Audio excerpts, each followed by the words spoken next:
started. We have 7 items for DPW. 6 of them appear to be from engineering. One of them seems to be from water. So if someone here from water to speak on the contract, that one started.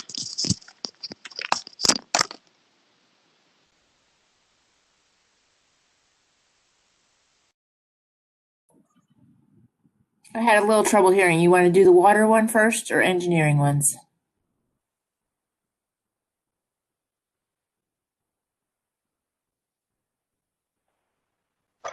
Can you hear me? Yep, sorry. I'm having trouble with the reception in here. So I there's someone here from water just because there's just one item from water. Sure. Beth Smith's on the line.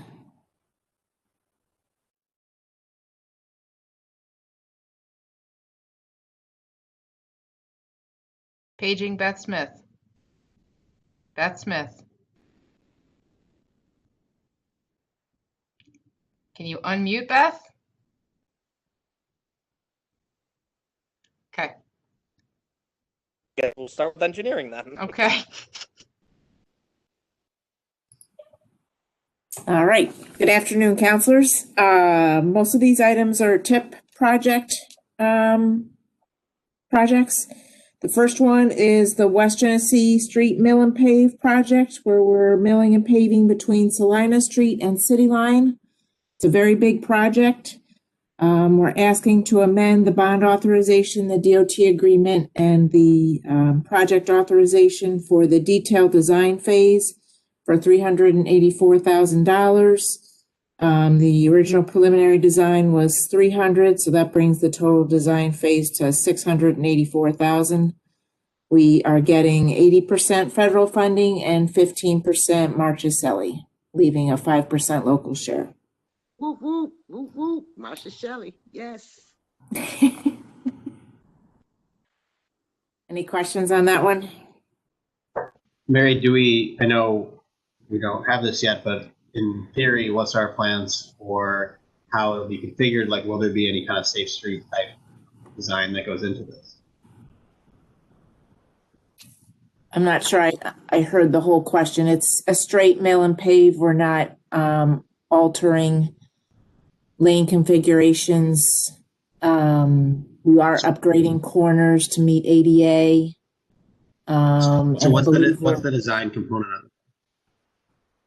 Well, the design component of it is we do evaluate everything in order to meet DOT standards, but it's not going to be a major reconfiguration of the roadway, and the curbs are staying where they are. I believe we are adding some shared bike lanes, but I'd have to get you the detailed design. It's not like a total reconfiguration. It's mainly a paving project. And we're also trying to incorporate Dig Once components outside of the project and asking for some legislative money for sewer lining and water main replacement. So if we can find funding for that, we will do that ahead of the project so that the roads hopefully don't get torn up as quickly. But it is a big ask. There are some utility issues on that large stretch of street. They do have to evaluate the traffic as part of DOT procedure. But I mean, it's my overall thing is they coming from Tip Hill and coming from the west side there to go downtown. It's so short in distance if you were to try to bike or walk it, but it just feels very dangerous. And I'm just wondering if there's a way to make it safe. Yeah, they are considering multimodal bike improvements. I can't tell you straight up if we're adding dedicated bike lanes or shared bike lanes. I'd have to check on the design. We still have to have a public meeting on this, so there will be opportunity for public comment. But we've gotten, on all these projects, we've gotten the agreement from the state, so we're trying to get it approved so that we can secure the funding. Will there be changes to, I mean, I know there's like half of that stretch is curb cuts, right? Like, will there be issues with that, and how will we communicate to those businesses, and how do we handle that part? Yeah, that'll be part of the project, evaluating the curb cuts and communicating with the businesses. Yes.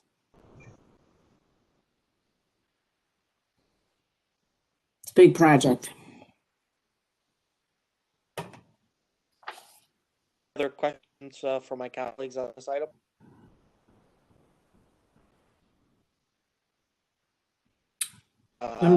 Make a Go motion. ahead. Put this one on the. I'm comfortable with it coming.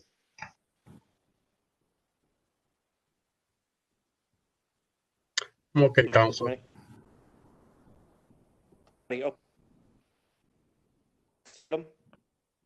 Yes.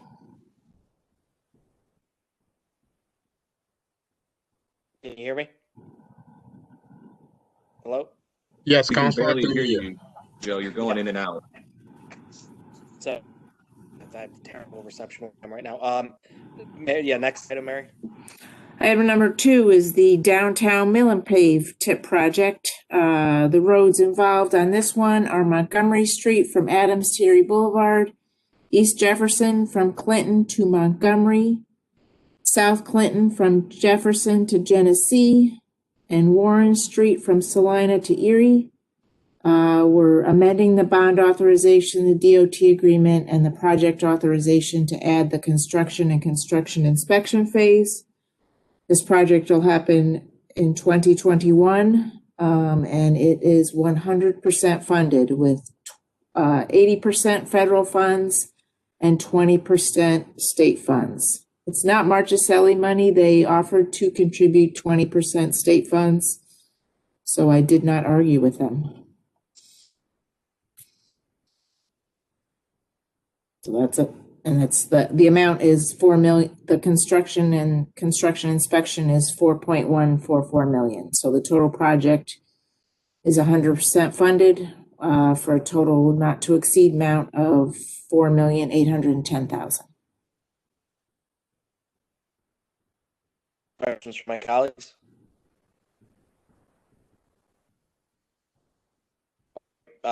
Make a motion to put this on the agenda. Sounds good. I'm in favor. Yes. Okay, great. Item number 3. Similarly, this one is a tip project, Solar Street, where we're milling and paving from Hiawatha Boulevard intersection at Destiny to south of Bear Street. We're amending the bond authorization, the DOT agreement, and the project authorization to add the construction and construction inspection phase for a total cost of $1,698,000. And this is also being funded 100%, 80% federal funds, and 20% state funds.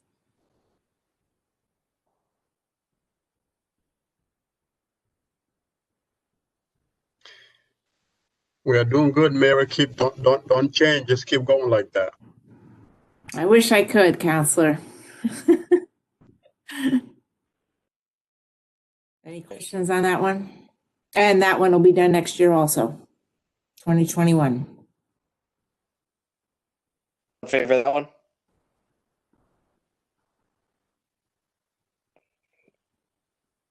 Okay. Next item. Next item is a West Colvin Street Bridge over Onondaga Creek. This is a bridge rehab project. We're again amending the bond authorization, the DOT agreement, and the project authorization to add construction and construction inspection for a cost of $732,481. This is a TIP project, but it's Bridge New York funding, so it's 95% federally funded.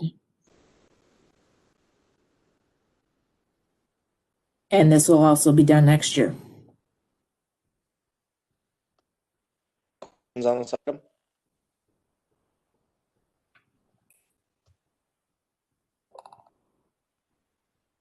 Hearing none, is it all in favor? I don't know if you asked, but I'm comfortable moving it forward. So. Likewise. Yeah, can you guys hear me? Sorry. Yeah. Yeah, all in favor. Okay, that one's ready. Mary, next item.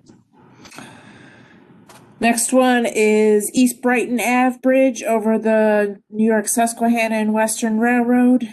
This is amending the bond authorization, the agreement with New York State DOT, and the project authorization to add the construction and construction inspection phase for a cost of $2,946,800. $2,946,890. And it is 95% federally funded with Bridge New York funding. And Now, Mary, this is starting soon, right? it will be next construction season, Counselor. And Okay. So I understand that you guys can't do any neighborhood meetings about this, right? To let what the we're neighbors doing, know what's happening. we are putting a website, advertising where the website is to explain the project. It's a pretty cut and dry project where we're replacing the bridge deck. There's not going to be change in lane configuration. The real public effort, I believe, so there isn't really a lot of opportunity for the public to comment on changes to the bridge. I think the real public effort will be when we're going to start construction and maintenance and protection of traffic, because the bridge will be open, but it'll be half open at a time. So there probably will be some traffic congestion because it'll be one lane each way.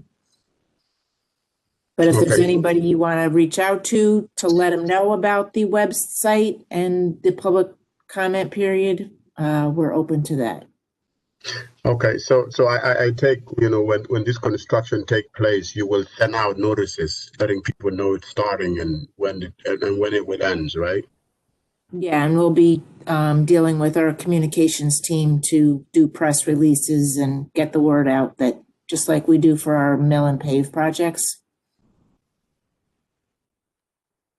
Okay. Would it be okay, hopefully next month, to have one of the engineering folks attend one of the TNTs meeting, especially the Valley TNT, the South Side TNT, just to see if there are questions for the neighbors. Sure, we can do that. Okay. That's a WebEx meeting right now, I would assume. Yes. Okay. Okay. I'll be in touch. Someone get information on when that meeting is? I'll be in touch. Yes. Okay. Thank you. Any further on the item?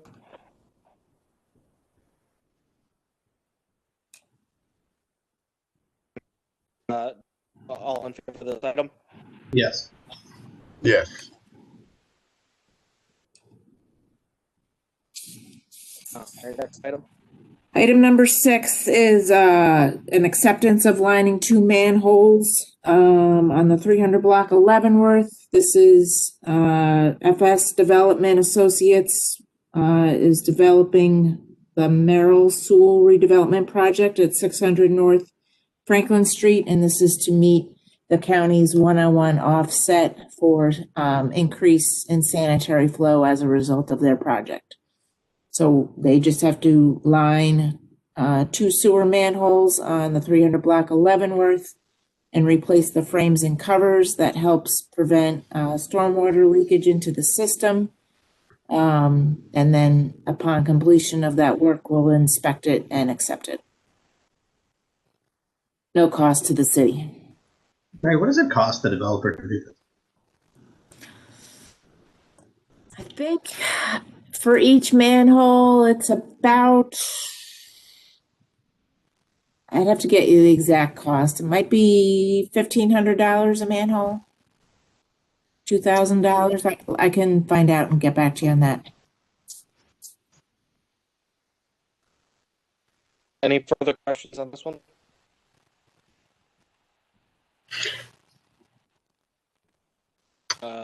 All in favor of this one? Yes. Aye. Thank you, Mary. Beth, you're up. Councilor Carney, can I ask Mary a question, please? Absolutely, Mr. Auditor. Mary, these TIP projects, they're all, those will be bid projects, right? The city doesn't do those paving, Milan paving, correct? Yes, they're all publicly bid. And will those be coordinated with what the city will be doing in the way of their recon work next year so that there's either traffic control or add-on capability improvements to those particular areas? Yeah, we'll coordinate with what work DPW is doing. The only thing that gets tricky is if Grid is doing work, we have trouble coordinating with them because once we issue a permit, I don't get notified when they're going to start work, and there could be an issue there if they happen to have a big project. So that was my third part of the question was you anticipated. So with Grid, I thought that Kevin Hunter had told me that because I've asked recently in terms of we're looking at something, that there was supposedly some coordination in this month with Grid. So they're shut down in November so that they can't do any additional work unless it's emergency purposes, but also that they would be planning for the following year so that it could coordinate with the recon work that the city is doing. And I thought that had to be in place either this month or next month. Do you know about that? Corey, I don't know if you can help. I know they have coordination meetings so that they try and make sure Grid gets in and does their work before DPW crew mill and paves. And we do coordinate our work to make sure National Grid doesn't have to do any work in this area. I guess the scenario I'm thinking of is if Grid does a street cut on an adjoining, a nearby street, that might not necessarily get coordinated the best. But we will notify Grid of our project and hopefully it'll be coordinated, but it's not the best. Clearly, it's not the best. Witness Fayette Street the past couple of years, but right. Maybe Corey can answer that. I mean, my understanding was from DPW that the intent was in this month to get that stuff coordinated. Yeah, I mean, and some of that, we share some responsibility with that in that we historically haven't made our road recon streets public until, March or April, which is difficult for National Grid to then pivot their projects to match what we plan to do. And so, it's obviously easier with engineering's project because we know further in advance when we're going to be doing those. So generally, I mean, that's in part why you see all the construction happening on State Street is because we told National Grid we're coming through to pave this. So, and they said we have this major project to do. And we said, well, then do it this year because we're coming through to pave next year. But I mean, that's in part why Kevin Hunter and Neil Burke have been working with SMTC to get our road ratings done, to get our road selection done sooner. So the sooner we can share that with National Grid and National Grid can share their information with us, the sooner we're going to be able to coordinate. But if we don't make that information available until, the very beginning of the construction season, that makes it difficult for everybody. So I think we did a better job of it last year. I think there's obviously a lot of room for improvement. I'm sure everybody has 2 or 3 examples of their heads where it didn't work out, but the more that we can have a predictable process of selecting our roads for road recon, the sooner we can get that information out there faster, the sooner we can let residents know and we can let our utilities know that these are the streets we're going to be paving this year. And so that way it helps just coordinate the efforts better. So, I mean, we share some responsibility on why that hasn't worked in the past. Thank you. Thank you, Councilor. Okay, Beth, for water, the PhD contract extension, I believe.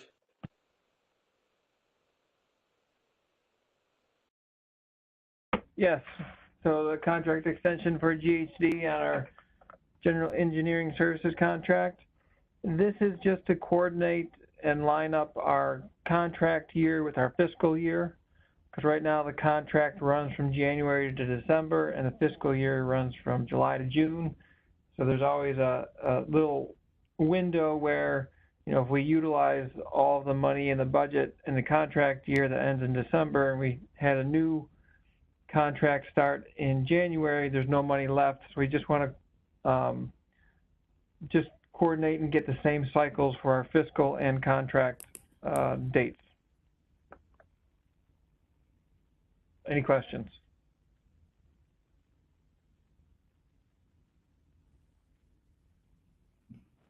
I'm sorry, can you hear me? Yep, now I can. Yes. Okay, all right, sorry. I apologize, I'm where I am, I have bad reception out there. With this, we're just extending the period of time, not the amount of money that we're using, or are we increasing the dollar amount also for the contract? We're increasing the dollar amount to cover the 6 months on what we typically have for, normally our contracts are a year long with X amount, so we're getting 6 months of additional money and time to finish up any projects or get any projects that we want to get started and done by June. So that way, come the new fiscal year, July, we're all set and starting fresh and new.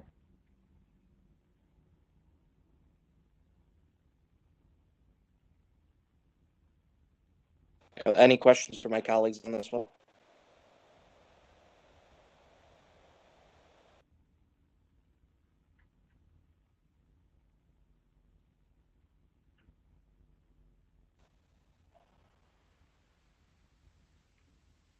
Okay, thank you. All right, so, okay, all in favor in that item? Aye.